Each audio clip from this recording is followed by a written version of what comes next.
এটা কিছুই না। কোনো একজন ব্যক্তি তিনি যে পদে অধিষ্ঠিত হন না কেন, তার মনের ভেতরে যদি কোনো ভালো চিন্তা থাকে, একই সাথে যদি খারাপ ভাবনা থাকে, এটা তার সচেতন বা অবচেতন মুহূর্তে তার প্রকাশ ঘটবেই।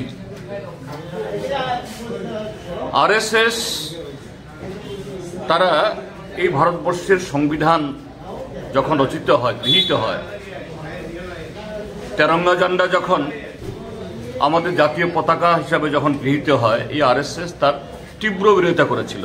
তারা বলছিল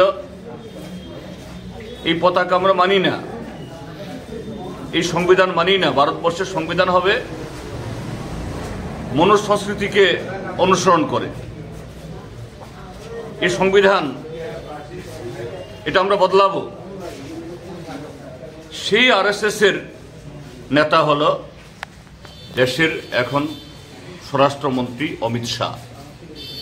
স্বাভাবিক যে ভোটের বাজারে ভোট ধরার জন্য ওই লোক দেখানো ডক্টর আম্বেদকারের মূর্তির প্রতি এই মালা দেওয়া, আম্বেদকার স্তুতি কিছু করা, এগুলি হলে এগুলি সব কৃত্রিম।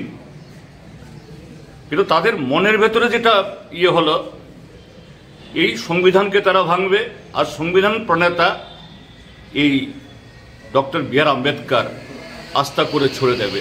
এটাই সেদিন সংসদের ভেতরে, আর কোথাও না, সংসদের ভেতরে এত ভেঙ্গা করে যে আম্বেদকার আম্বেদকার আম্বেদকার আম্বেদকার, এটা ফ্যাশন হয়ে গেছে। এবং এতবার যদি আম্বেদকারের নাম নিত কেউ, নাকি 7 জন্মের স্বর্গলাভ হয়ে যেত। কি প্রমাণ করে? এবং এরা যে কত অপরাধী, এদের যে এই কি বলে অপরাধ করার যে অপরাধের ধ্বংসন। পার্লামেন্টে এক দেশ এক ভোটের বিল পেশ করেছে, যদিও এটাকে পাঠিয়ে দিয়েছে জয়েন্ট পার্লামেন্ট কমিটিতে, কিন্তু পার্লামেন্ট তো 25 তারিখ অবধি চলার কথা। পার্লামেন্ট কালকে মুলতবি করে দিল।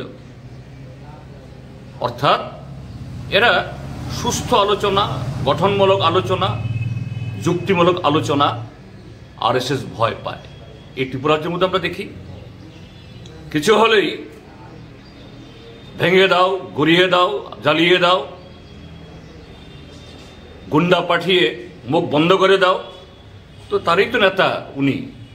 কাজেই নতুন করে কি বলবো, এটা যে হঠাৎ করে মুখ ফসকে বলে ফেলেছেন slip of tongue. No, it is not the slip of tongue, that is the real face of the RSS BJP and its product Amit Shah. এটুকুই বলবো।